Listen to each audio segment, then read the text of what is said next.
You're not broke. You're not reckless. You're not bad with money, but you are probably one unexpected expense away from hitting reset on your entire financial life. And that's normal. That's the scary part. Because most people walking around with decent salaries, solid jobs, and pretty good lifestyles are quietly balancing on a financial edge. Not dramatic, not catastrophic, just fragile. A car repair, a medical bill, a layoff email that starts with, "We appreciate your contributions." And suddenly, the version of your life you thought was stable starts wobbling. Here's the uncomfortable truth. If one emergency can wipe out your progress, you don't have stability. You have momentum, and momentum can snap. So the real question isn't, are you doing okay right now? It's this. If life punches you in the mouth next month, do you stay standing? Or do you start over? That's what we're unpacking. And this is where it gets a bit confronting. There's a quiet habit almost everyone in their 20s has. You get paid, you exhale. You feel safe again. That direct deposit hits and it's like, all right, we're good. Rent's covered. Card minimums handled. Subscriptions humming along. Maybe even a cheeky dinner out because, hey, you earned it. But that relief you feel? That's not financial strength. That's temporary oxygen. Pause for a second. If your sense of security resets every 2 weeks, is that stability or is that dependency? We've normalized living in sync with payroll cycles, bi-weekly survival, monthly resets. We don't build shock absorbers. We just pray the road stays smooth. And for a while it does. Until it doesn't. Because emergencies don't schedule themselves around your cash flow. They show up when your account's already tight. And here's the subtle danger. When you rely on income to fix every problem, you never build protection from problems. That's where most people get it wrong. They optimize income. They don't optimize resilience. And that gap, that's where resets happen. But this isn't just about emergency funds. It's deeper than that. It's about how you define safety in the first place. Let's go there. 1. The I'll be fine identity. Be honest. How many times have you said, I'll figure it out? Car breaks down. I'll figure it out. Unexpected bill. I'll figure it out. Job uncertainty. I'll figure it out. And you probably would. You're smart, capable, ambitious. You're not clueless. But constantly figuring it out is not a strategy. It's a stress response. There's a massive difference between being resourceful and being exposed. When your financial plan is, I'll hustle if something goes wrong, you've tied your stability to your future energy. That's risky, because emergencies don't just cost money. They cost focus. They cost emotional bandwidth. They cost time. And when you're forced into reactive mode, you don't negotiate well. You don't think long-term. You just stop the bleeding. That's how people derail investing plans. That's how credit card balances quietly come back. That's how progress resets to zero. Quick question. If you had to stop working for 60 days starting tomorrow, would your lifestyle downgrade immediately? If the answer is yes, that's not shameful. It's just data. And here's the part most people don't say out loud. If your lifestyle collapses without your income, you don't own your life yet. You're renting it. That realization stings a bit. Good. It's supposed to. Because this isn't about budgeting apps. It's about control. And control doesn't come from earning more. It comes from needing less and owning more. We'll get there. But first, we need to talk about something even sneakier. 2. Lifestyle inflation is a silent trap. You get a raise. You upgrade something. New apartment. Better neighborhood. Nicer car. More experiences. Nothing wild. Just leveling up. Totally normal, right? Sure. But here's the kicker. Every upgrade increases your minimum survival cost. Not your happiness ceiling. Your survival floor. That's the trap. Let's say your monthly expenses are $2,500. Then you start earning more. Now you're spending $3,800. You feel richer. But you're actually more fragile. Because now, the emergency threshold is higher. You didn't build margin. You built maintenance. This is where a lot of high earners quietly get caught. From the outside, they look sorted. Inside, one disruption and it's uh-oh.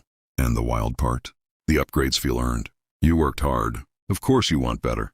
But if every dollar earned immediately increases lifestyle expectations, you never widen the gap between income and obligation. And that gap? That's your shock absorber. No gap, no buffer. No buffer, one emergency away from reset. Ask yourself, if your income dropped by 30% tomorrow, what would actually break? Your pride or your rent agreement? That's not dramatic. That's structural. And this is where it gets personal. Because sometimes it's not the bills that trap you. It's the identity. The identity cost of looking on track. You're in your 20s, maybe early 30s. Everyone around you seems to be moving. Promotions, travel, engagements, property talk. There's this subtle pressure to look on track. So you keep up, not recklessly, just enough. Better clothes, better tech, better holidays, because you don't want to feel behind. But here's the uncomfortable bit. A lot of financial fragility is driven by optics. We optimize how life looks instead of how it holds up under pressure. And social media doesn't help. It's all highlight reels, no emergency funds, no stress, no behind-the-scenes spreadsheets. So you match the vibe, and slowly, your fixed costs rise to maintain an image that doesn't actually protect you. This might be about you. If your spending increases when you feel insecure, if upgrades feel like proof you're doing well, if the thought of downsizing feels like failure, that's not a math problem. That's identity, and identity-driven spending is powerful, because you'll defend it even when it makes you fragile. Here's a calm truth. Wealth is quiet. Fragility is loud. The louder the lifestyle, the tighter the margins usually are. The people who can absorb shocks, they often look boring. No drama, no flex, just systems. And systems are not exciting, but they are resilient. So what does resilience actually look like? Not extreme frugality, not living like a monk. It's something far more strategic. 4. The real reset risk opportunity cost. When you're one emergency away from reset, the damage isn't just financial. It's temporal. Time is the real asset in your 20s. Compounding, skill building, career leverage, investing runway. When you have to liquidate investments, pause contributions, take on high-interest debt, you don't just lose money. You lose time in the market. You lose momentum. You lose optionality. And optionality is everything. The ability to say, I can leave this job. I can take a risk. I can move cities. I can wait for a better opportunity. Without financial shock absorbers, you can't do that. You stay put. You tolerate more. You delay moves.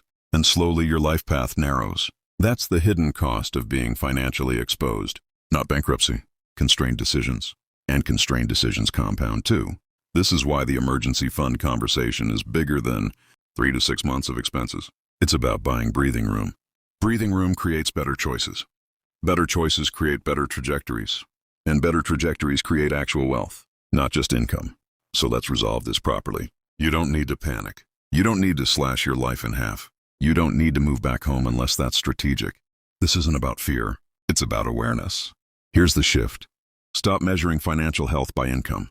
Start measuring it by resilience. Ask better questions. How long can I operate without income?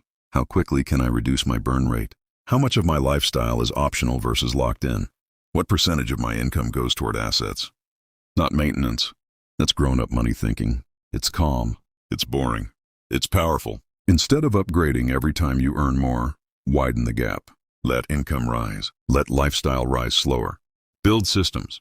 Automatic investing. Cash reserves. Low fixed costs relative to income.